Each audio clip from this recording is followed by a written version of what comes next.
Three of the biggest decision makers in storage. Together, they've transacted on over $25 billion in assets over the last half decade alone. A massive day on the podcast as we welcome three of storage's most consequential companies to the show. Welcome to a very special edition of Storage Unlocked, the REIT Roundtable, brought to you by our title sponsor, PB Brown General Contractors. I'm your host, Thaddeus Campbell, Director of Business Development and Strategic Branding at S3 Partners. And I got to say, guys, this is the most nervous I've been in a day since I got to go back to 2008 when I stepped into the ring for the first time as a professional kickboxer.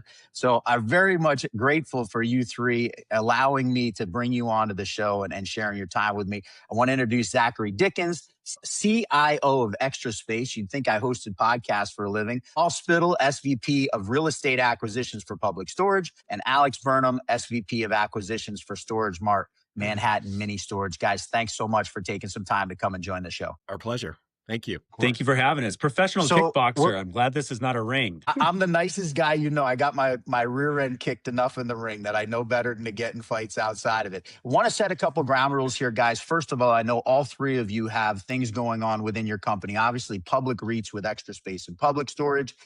Alex Burnam, StorageMart, you guys are a privately held REIT, and you have rules and regulations over what you can and cannot say. I've tried very hard to curate my questions in a way where I'm not going to put you guys on the spot with something you're not allowed to say. But by all means, if I ask a question that is something from a corporate level you just can't talk about, don't be afraid for a second to just say, hey, I can't answer that. No worries at all. I'm going to start out with some rapid fire questions that I'm going to ask to all of you guys, and then we'll get into some deeper questions if that's great with you guys. Sounds good. Absolutely. I kind of figured I would, because I'm 52 years old and I got a lot of gray in my beard, and I kind of defer to people that have been around for a while. I'm going to ask questions at the beginning in order of how long you guys have been in the storage industry. Coming up on 25 years here. Of course, Alex, if we counted from birth as you were kind of born into StorageMart, you'd have gotten that distinction. But we're going to save you for last based on time you started with the company. So, Zach, I'm going to ask you, first and foremost, give me one word to describe the first 8 weeks of 2026. Influx. Is that one or two? Influx. Changing. That's one. One word. INFLUX. We like it. Paul Spittel, one word, self-storage in 2026 so far. Busy. Alex Burnam. A fire hose. Zach Dickens, demand right now, better, worse, or flat than where you expected January and February to start this year? Better. Paul Spittel. Gradual improvement. Alex Burnam. Better. Zach, one metric you're watching that tells you where the year's headed. Rates. We're looking at the rates. Paul. Very carefully. Rates and housing. Doesn't have to be specific to storage either. It could be something macro level that you're keeping an eye on. Yeah, I think housing is a good one to keep an eye on right now, and where that's unlocking from a consumer standpoint. Alex Burnam. So. I'd agree with both of those and just say maybe churn, like net move-ins. I think churn would be the one. Interest rates next 12 to 24 months. Zach Dickens, up, down, hold steady. Hold steady. Paul. Flat. Alex Burnam. I'm going to say flat, maybe slightly tighter, but probably flat. Going to ask a little deeper question this time, maybe one or two sentences. Storage use is now reported about 12% nationally and has grown considerably in the last half decade. One sentence to explain why storage demand keeps growing nationally. I think it's product awareness and really appreciating the utility of what we can offer with our storage product. Paul Spittel. Yeah, that's a good answer. Awareness, the things that we're doing from our institutional operating platforms that allow for that awareness, disclosure, safe and secure spaces, right? Customer obsession. I think it's all things that the groups here are working on and that we continue to lean into. Alex Burnam. I think I would agree with what's been said. I'm not sure I would add much else, truthfully. Perfect. Last question in the rapid fire round. Zach Dickens, one word to describe investor sentiment towards self-storage right now. Improving. Paul Spittel. Investor sentiment. So the buy side, not the sell side.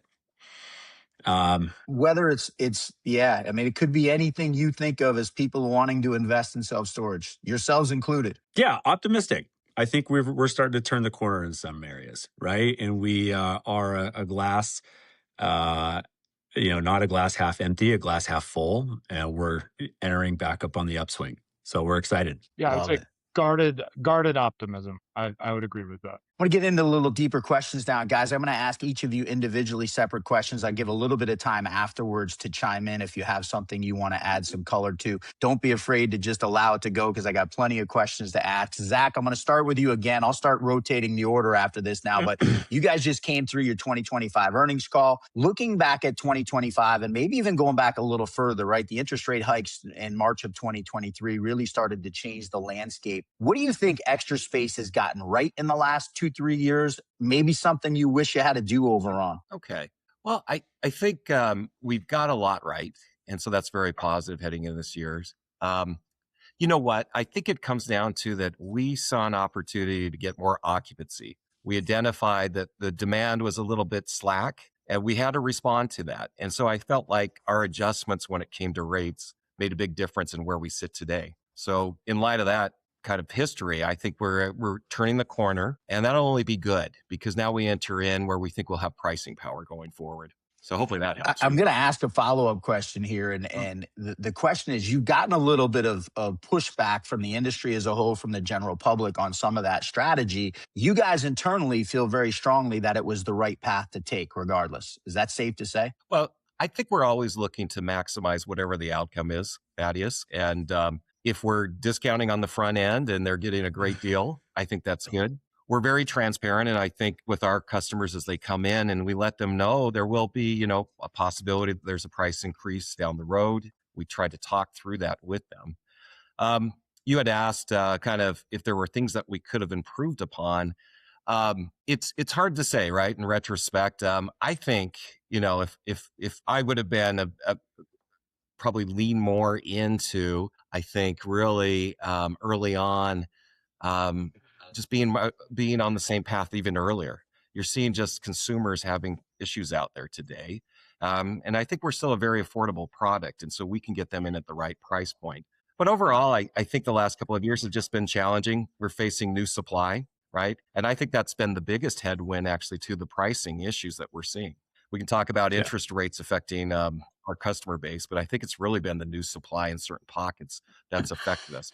So Thaddeus, if I had to think about it, like what I would have done different we're all investors here on this side of the fence, is I would have looked at certain markets and just seen the new supply and probably, talk more openly about it and try to, for lack of a better term, use the term jawbone, but tell that there is a new supply issue in these markets. And is it really important that we want to go and have that extra property on the west coast of Florida or other areas like Atlanta that got hit hard?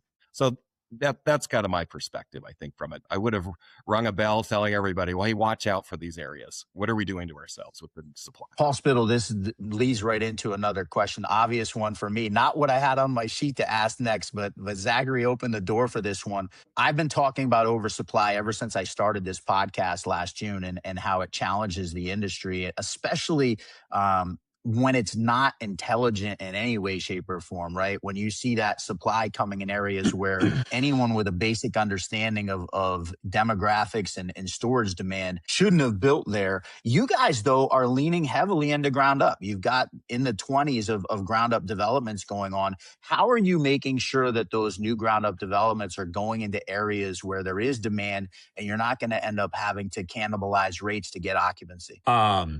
It's a great question. And yes, we want to continue. You can phrase my questions anytime you want. I'll take it. Look, to start off, we want to continue a steady pace of development. We think there's still great opportunities out there in submarkets that where demand is outpacing the supply that is there. Now they're very hard to find. Development is harder than ever to build, right, in certain submarkets and jurisdictions. But it's a huge component to the value creation model that we want to continue to lean into, right? I do want to point out, we've had some really exciting news over the past couple of weeks, right, to be able to bring in PS 4.0.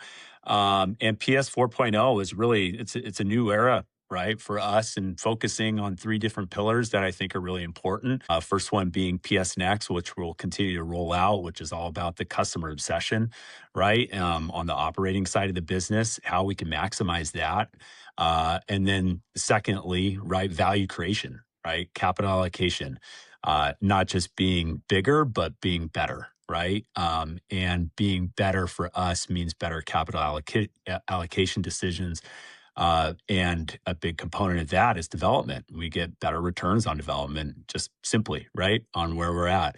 And now we're in a real estate cycle too, right? Sometimes are better than others to be able to acquire in versus develop in. But in a time frame right now where we are continuing to absorb in certain submarkets that have been hit hard and other submarkets that were not hit as hard from a development standpoint or did not have as much supply, maybe you could lean into those, right? And be able to capture some of that demand where you're seeing outsized population growth. So that's what we're focused on. The third pillar to all of that is, our people, our culture overall, continuing to lean in and not taking anything away from, the leaders that have been at Public Storage and what they've built.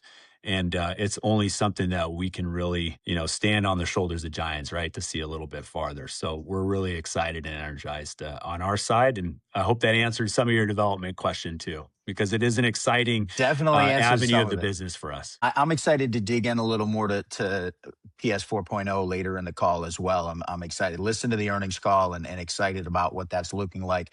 And going to give you more chance to talk a little bit more specifically about that. I'm going to switch gears a little bit, Alex, as I ask you the first in-depth question. I've talked to Mike Burnam, your uncle, and in depth, and talked to you a little bit lately. You guys have really kind of gone away from ground up development, but obviously some major news earlier this year with the $1 billion portfolio purchase in New York City. I was very interested to hear that. We've obviously talked in the past about the 2021 acquisition of Manhattan Mini Storage. By the way, near and dear to my heart, because that transaction closed in August of 2021, which is when I joined the self-storage industry. So that'll always kind of be a hallmark moment for me. But listen, it's nobody's surprised to hear the interest rate environment has changed dramatically since you folks made that purchase. Rates have changed pretty dramatically in major markets across the country since you guys made that purchase. For me, I was kind of surprised to see this next step in the New York City market and to do another $1 billion portfolio there. Talk to me about what the purchase says about that initial investment into Manhattan Mini Storage and how StorageMart views that market specifically going forward. Yeah, no, I appreciate that. And I think I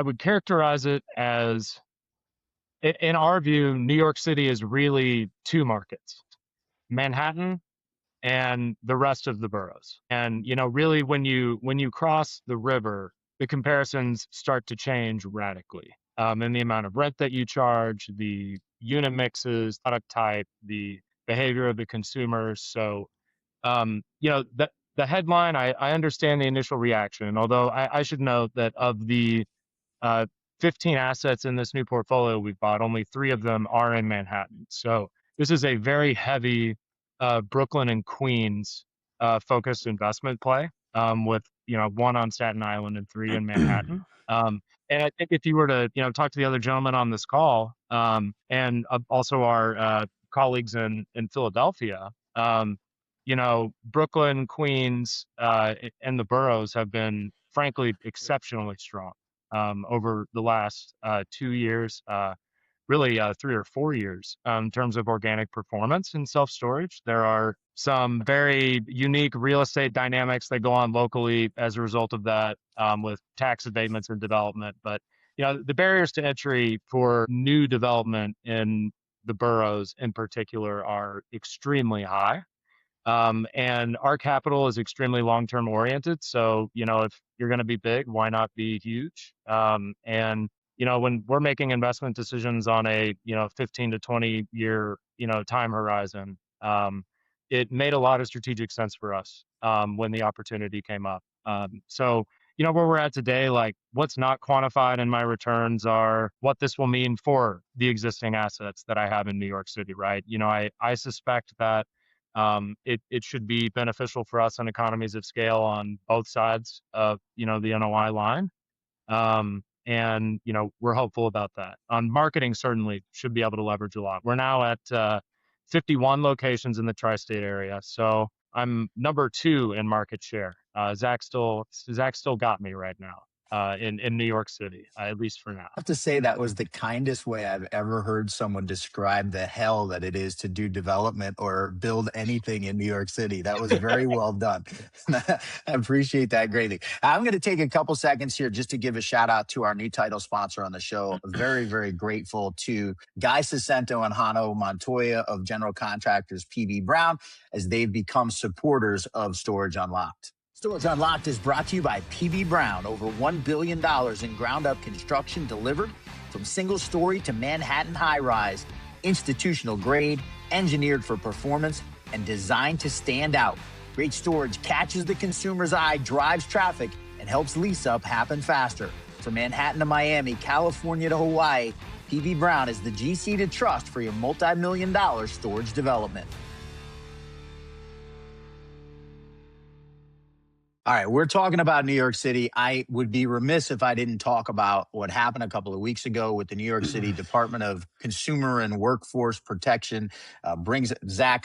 Unfortunately, you folks were the target of the lawsuit. I read through the lawsuit. I read the 172 pages of complaints that were compiled. Every storage operator in New York City was mentioned in that list of complaints at some point, and in my opinion, there was one complaint in 172 pages that specifically referenced price increases as it related to Extra Space. So my opinion of the whole thing is that it's a little bit far-fetched to begin with, but it follows on the heels of a year where we saw 7 different states introduce some type of rate cap legislation in front of their legislatures. New York City's got INT 495 proposing a 2% rate cap in the city. None of them have passed in a rate cap sense as yet. We obviously saw SB 709 out in California, the transparency law that was adopted as it ultimately was written into law. Paul Spittel, I'm going to start with you. On a macro level, as a company that has so much self-storage across the country, what is seeing these legislative and legal things happening in the market?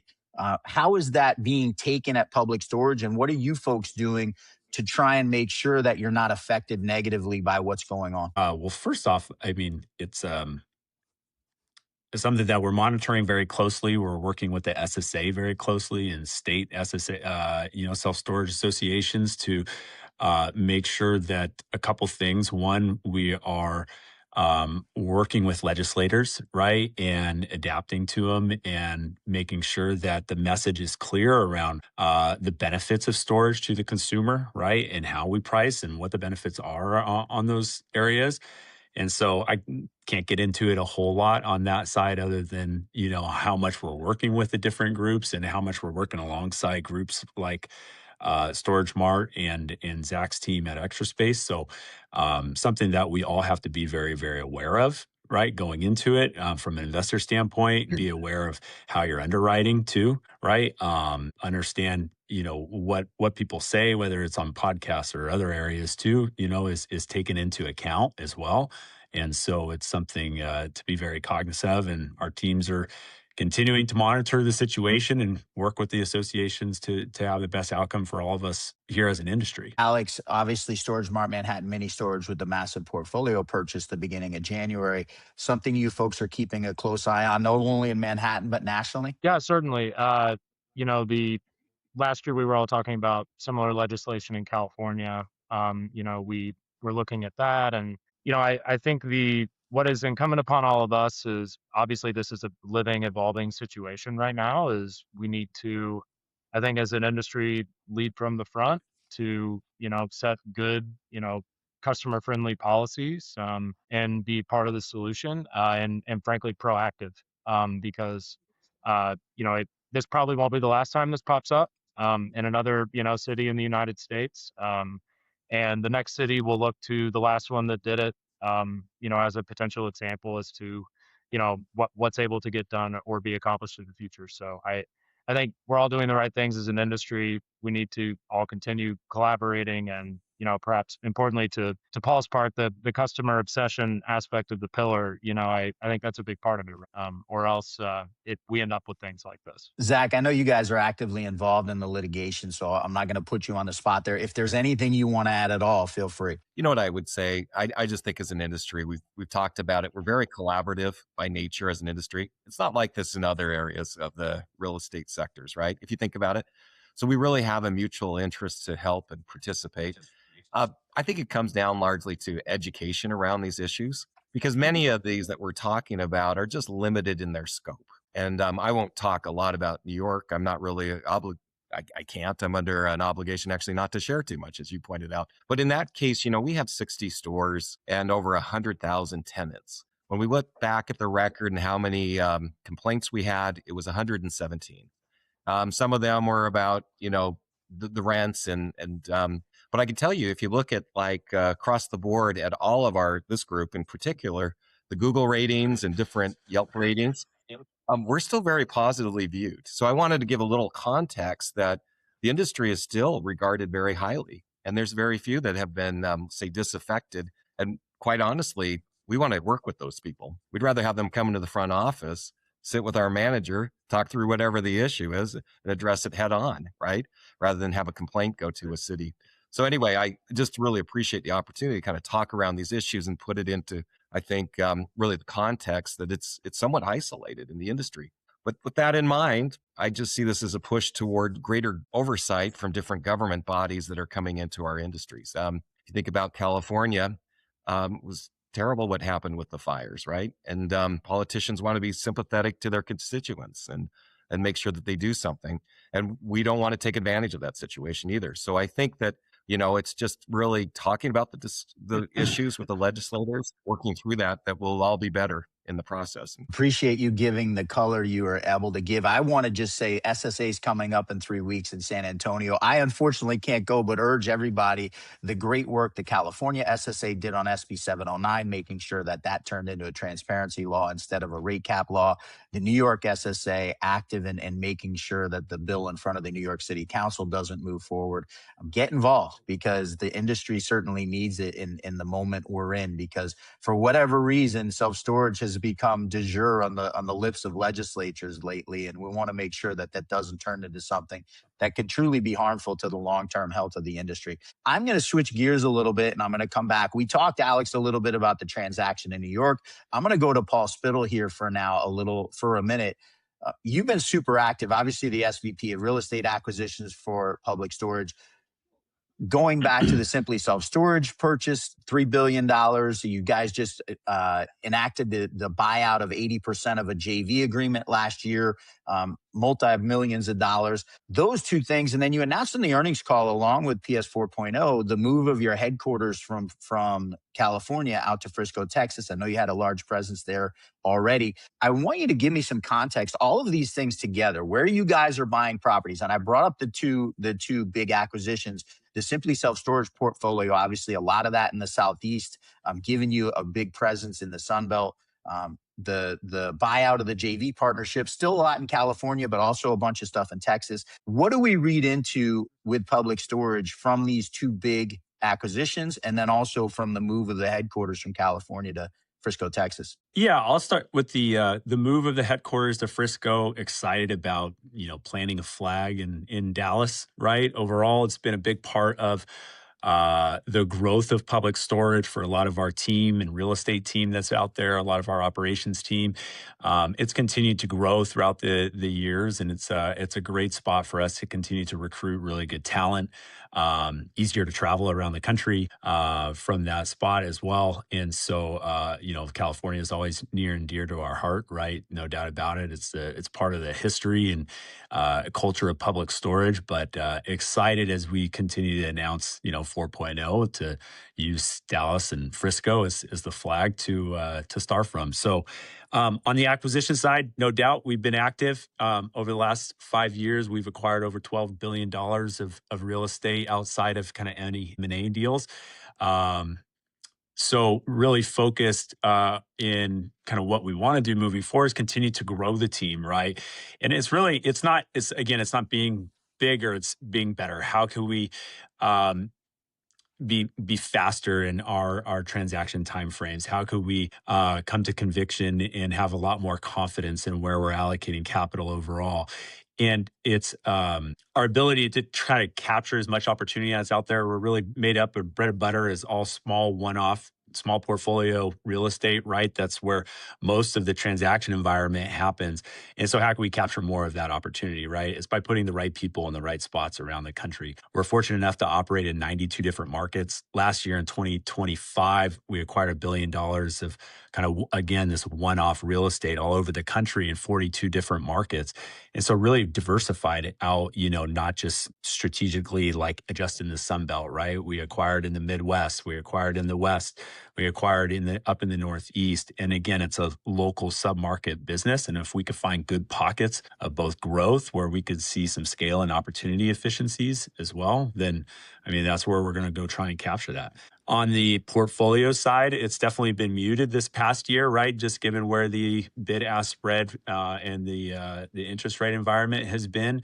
But, I think that we captured the right ones last year on that. We did 4 portfolio transactions over $90 million. I expect that to continue to increase and accelerate from the portfolio side slightly, just given the type of aggregation and institutional aggregation that's taken place over the last probably 10 years. There's some portfolio monetization that needs to take place, right, on some closed-end funds.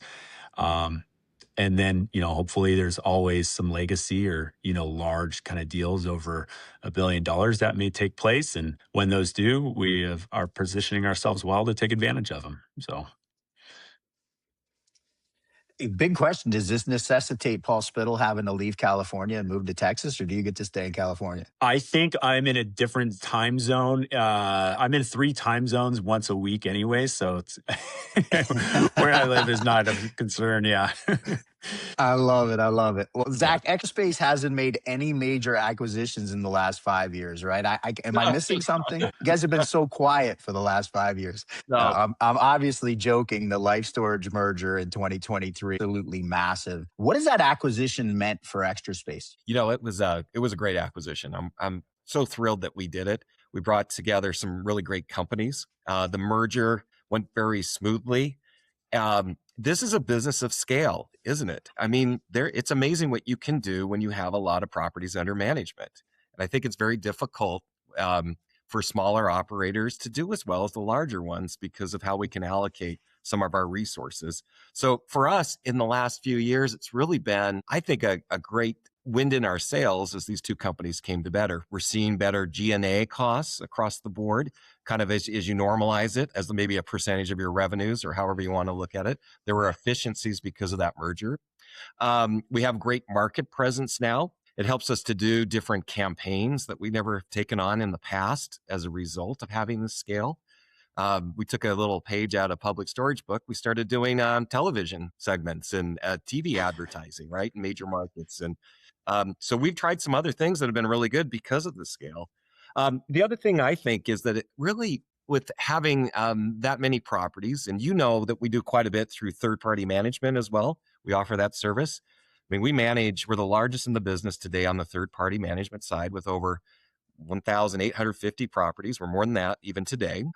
It gives us the ability to really spend the money, I think, in the right ways around marketing, technology, AI advancement, things that we will be doing in our industry in the next 5 years. So it's not just a point of time of saying, hey, things were good and we were able to manage up those properties as they came onto our portfolio. We expect great things out of those properties in the future as well. So I think it's a great time to kind of be in the industry. Technology is enhancing what we're doing day to day. So it's all those things that have really brought together with having 2 companies come and form a great one together. So hopefully that helps. Appreciate that insight. Alex Burnam, I'm going to switch to you for a second. I was at the investment forum in 2024. You gave a speech where you got deep in the weeds about housing movement. When you did that speech back in January of 2024, did you expect the slowdown in movement to last as long as it did? I feel like it's like the Truman Show a little, or sorry, not Truman Show, Groundhog Day. Sorry, I'm getting my my old movies up here. No, I did not think it would last this long. I would have thought something would have given at this point on either, you go back to your economics classes and, supply, demand, and pricing are all variables that interact with each other. So, you would think you haven't seen relief in much. I mean, you've seen a little bit, but not much relief in the pricing of actual homes in the United States. You haven't seen much relief in the cost to borrow, to buy those homes. And demand is, in my opinion, higher. And it's probably because demand is higher, frankly, and continues to grow each year. I mean, like, outside of self-storage, if we were having this phone call and we were all multifamily REIT, people, we would be talking about how it's another year of some of the highest renewals we've seen, on record within our rent rolls. I think there are more Americans now each year that goes by that are desperate to buy houses, that are entering that new age group where they can't and they're being priced out. And I'm surprised we haven't seen something change yet, frankly. Paul Spittel, as you're digging into your side of things on acquisitions of both existing portfolios and also ground up development, what are you seeing on that? Are you seeing signs that we're going to come out of this housing slowdown? Are you guys still banking on it to stay slow for the foreseeable future? Tell me what Public Storage sees when you're looking at acquisitions and obviously the importance of housing movement as it pertains to storage demand. I think it speaks to probably what a lot of groups are doing here and how they're, it's cliche to infuse AI and data-driven metrics into your kind of flagging of properties or markets or whatnot. But we're doing a lot of that predictive analytics right now. It's something that we're really leaning into moving forward to allow us kind of more speed, more clarity into execution overall. So an example of that is, you can use AI, right, to this example of figuring out, where it is going to be harder to develop in the future, right? Overlay that in with metrics on assets that we've acquired over the last 10 years in markets that have had similar,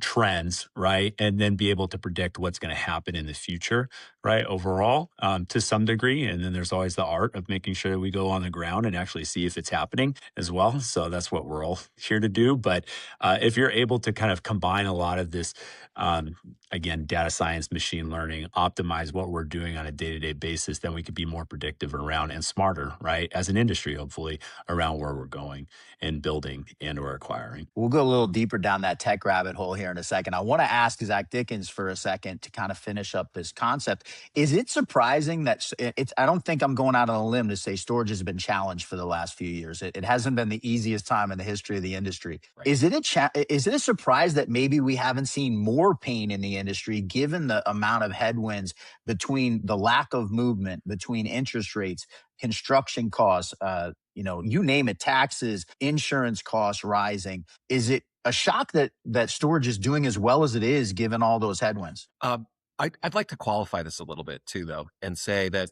I don't think it uniformly felt the same way across all the different platforms.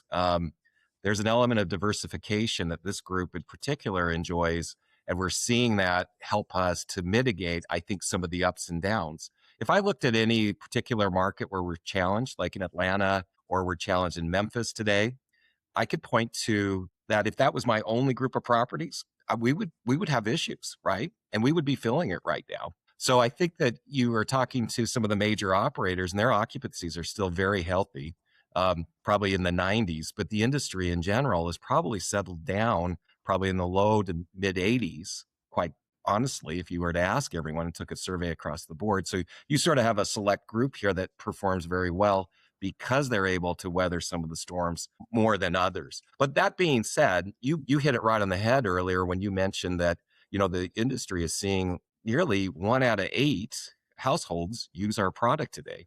That 12.6% or whatever was quoted earlier just shows there's still demand in the system, so to speak, for this.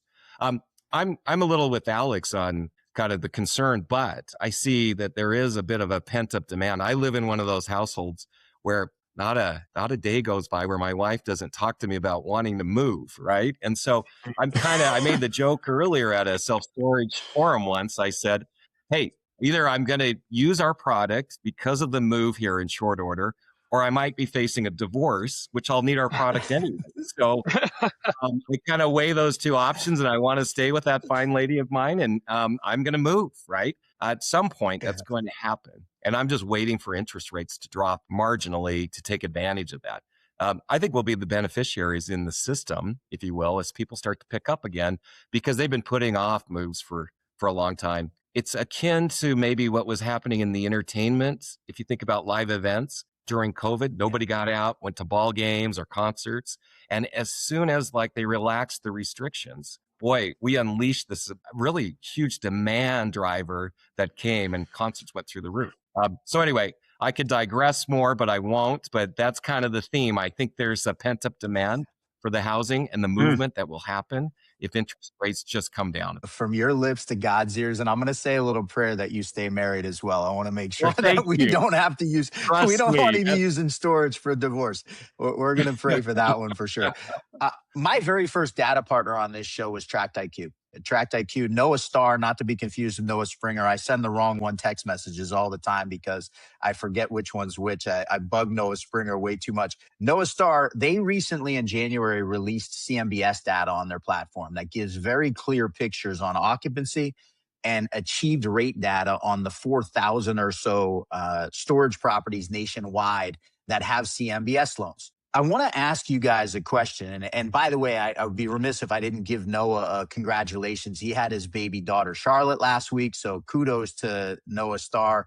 Noah Starr introduces the CMBS data. I talked earlier about irresponsible development. Obviously, you guys have had a little bit of an advantage over the market over the last decade, just because of the scale you have, the ability to have occupancy and achieved rate data. To your point, Zach, the level of places you have storage that protects you on some of the downside markets also gives you insight on where you need to go. That being said, with the update that Tract IQ has released, is that going to help our industry have less decisions that maybe hurt in the long run? Zach, I'll start with you. Yeah, I think that's right. We're only going to be better because of the data. So any third-party providers, by the way, that wasn't a cute baby. I'm glad you flashed that up on the screen. You're not supposed to be saying that. You get me in trouble. All right. Well, I won't bring attention to that beautiful child that Noah had. But I would just say this, the industry in general has a lot of data. We're kind of just set up to be able to show and demonstrate that data and to leverage it. We have a lot of tenants.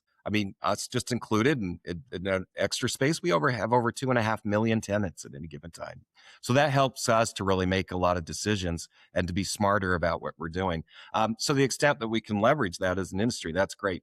Here's one thing that we do often is we'll get, because we are big in the third party management business, we'll get phone calls about certain locations. We want to help educate people about what they're going to do. Now, whether a developer listens to us or not, I don't know. I'm leaving it up to them at the end of the day to make a decision. I wish I could control all the pieces on the chessboard, but it's not like that.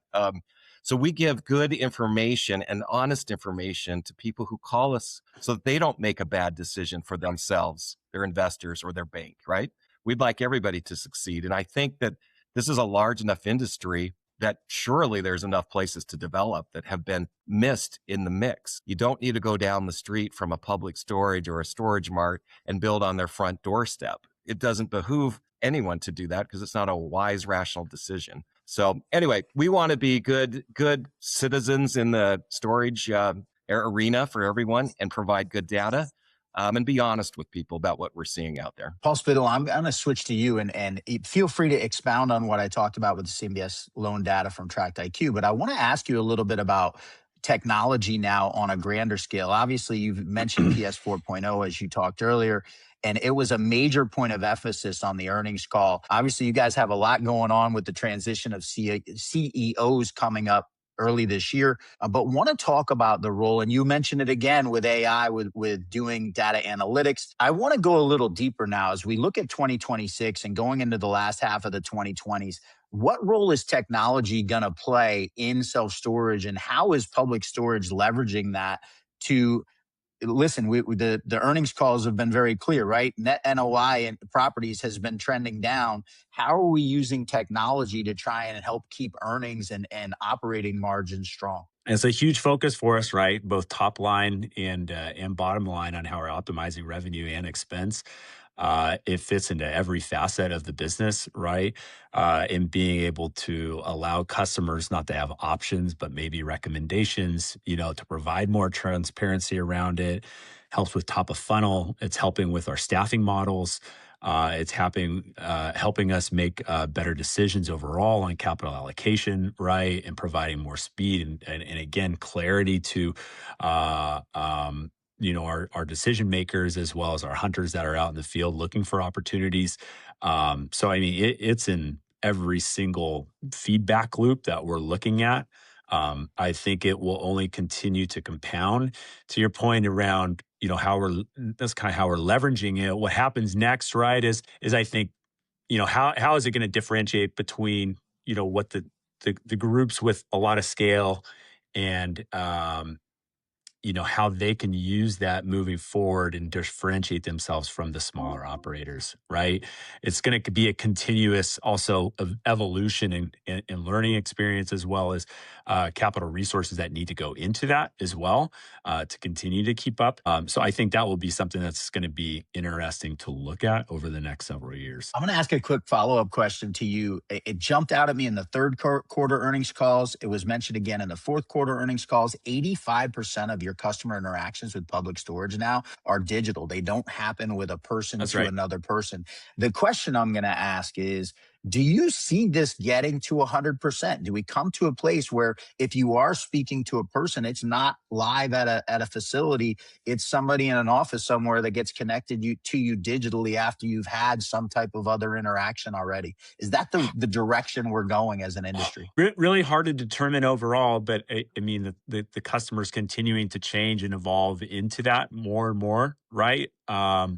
And so how can we leverage, machine learning and other, AI tools, right, to be able to accelerate that even further and utilize it, but also with the pillar, right, and the grounding that the customer, right, is most important. How can we provide that transparency? How can we provide the best customer experience across, all parts of that segment for them in leasing a unit or, their experience at the property, the ability to, provide to them a safe and secure experience, right, overall. So, and to how can we get them back on that platform as well in the future? So it's a work in progress. I think you have something come up and it's a little bit like whack-a-mole too, right? Then an issue comes up and you hit that one down and then the next one comes up. But the net is a rising ability to hopefully continue to optimize both, again, revenue and expense. I have a 25-year-old son and a 19-year-old daughter, both of whom would much rather not speak to a human, which always fascinates me in terms of understanding where we may be going as an industry and in a society for that matter.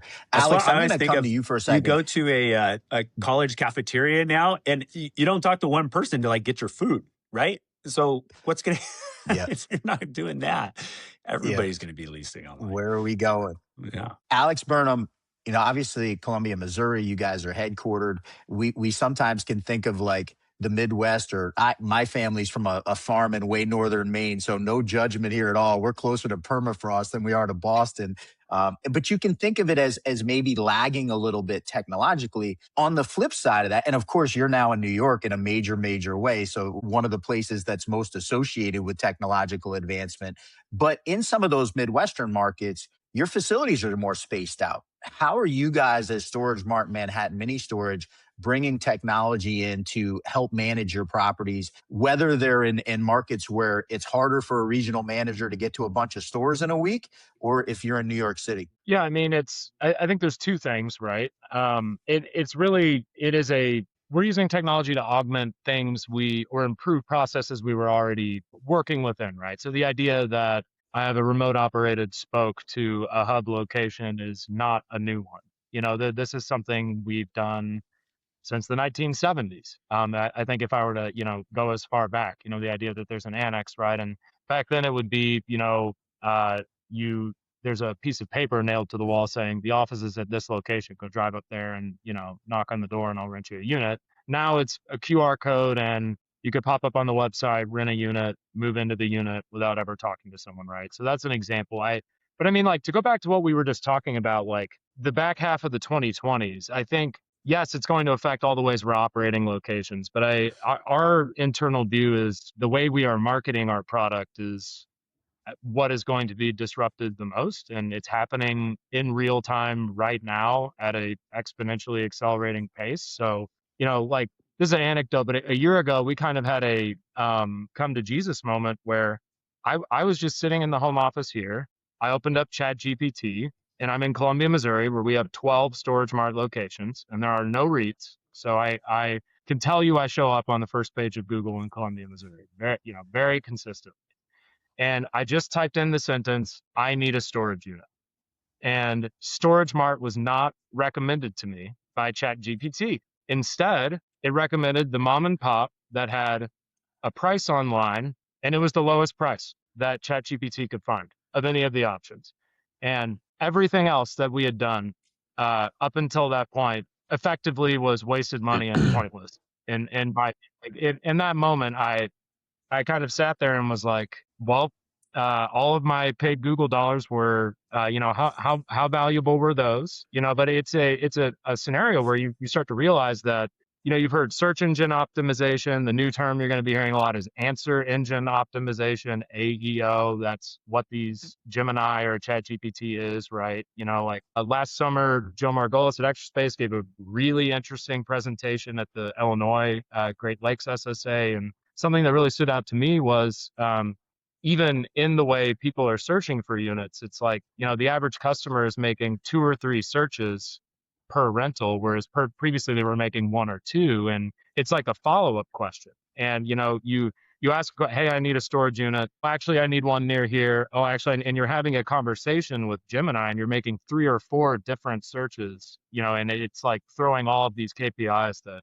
we've been used to looking at for marketing. Overnight, you see your Google search demand, double, and you wonder why isn't my occupancy going up? It's actually the same customers asking, multiple questions about the same units. So it's a brave new world. That's a fantastic phrase to end the in-depth questions on. Guys, I'm going to do a few more rapid-fire questions. I told you guys offline, I got to pick my daughter up at 2:15. It's 1:53, and I got a 15-minute drive. So I'm going to try and wrap this up relatively quickly, as quick of an answer as you can. I'm going to go backwards this time. So we'll start with Alex and work our way back to Zach. One word for where you think self-storage will be at the end of 2026. Stronger. Paul Spittel. We'll be better positioned, I think, for 2027. Zach Dickens. Still relevant. I think we're a very relevant product. We'll still be around. Yes, we are. For a long time to come. Yes, we are. Paul Spittel, most underrated risk to the sector right now. Underrated risk. I know I asked a good one because I just saw Alex start pondering. That was good. Yeah. We're always looking at, it's not underrated, but what's happening in the legislative environment, right, across the industry is definitely something that's probably keeping all of us very focused and monitoring, right? So not underrated, but definitely top of mind. Sorry if I took the easy one. Zach Dickens. That's a great one. That's not an easy one. That's super relevant. Zach Dickens, one lever you wish you could control industry-wide. Industry-wide. We all know that's supply. I was thinking about Paul. You took a good one, Paul, but I would say there's still a lot of absorption that has to happen with the square footage that's on the market today in many, many markets. So that's a good one. I would, if I could wave a magic wand and have my druthers, I would curtail some of the development that is still out there and delivering. Tune in to Storage Unlocked on any given Thursday at 1 p.m. Eastern time, and you're going to hear me talk about irresponsible development, which is sort of funny because S3 Partners is a development company, so I walk a fine line with my boss, but to your point, that we have a lot of absorption left to go. Alex, I'm going to finish with you. Best deal that you passed on in your career that still sticks with you? Best as in I'm glad I missed it, or best either way, you tell me. I missed it. Best deal. When I say best deal, I'm always glass half full. So a deal that you wish you'd bought because it did really well. A deal I wish I'd bought because it did really well. Gosh, it's hard to ask the guy who just spent $4 billion on portfolios in New York City. I really liked. I don't know how well it specifically did. I really liked the Storage West acquisition that CubeSmart did. Frankly, Easy Storage, honestly, at the beginning of 2021, Paul. We were in the mix on that. That was a pretty phenomenal portfolio of assets. But I think about ones, the best deals I'm glad I missed. We were 70 to 80% of asking price on so many deals that got listed in Atlanta from 2020 to 2022 or 3. And I'm so happy that we were disciplined with the offers that we were writing because things fell apart pretty quickly there. All right, I'm going to finish up with a little off-the-wall questions. I'm a New England Patriots fan. Yes, we just lost the Super Bowl. We need a little help from offensive tackle. We need a little help from edge rusher. Zach Dickens, I'm going to go first to you. 2 offensive tackles at Utah. Am I going to be happy if the Patriots draft Caleb Lomu from Utah? You know what? They are so disciplined, and they have a system there. You'll be happy, Thaddeus, at the end of the day. You can't go wrong with the Utes. And I'll give you the R side, which another school has stolen, I think. I love it. I love it. Zachary Dickens, graduate of the University of Utah. We appreciate the insight. Alex Burnam, graduate of the University of Missouri. Zion Young, edge rusher. Am I going to be happy if he's our pick at 31? You will be very happy with Zion Young. Although I'm actually a Tulane University graduate, a lifelong ticket holder for the Missouri Tigers. So. You know what? I knew that, and I forget because the first time I interviewed you on the podcast, you were wearing the University of Missouri shirt, so I forget all the time. Paul Spittel, unfortunately, UC Irvine's what I come up with, and they're not. We're undefeated. Thaddeus, you should choose anybody that played football at UCI. It's a good call. We haven't lost a game. I'm going for Ricky Ojeda, left-handed pitcher. He's like ranked in the top 100. Any chance for the Red Sox on that one? That would be a good one. That'd be a good one. Yeah.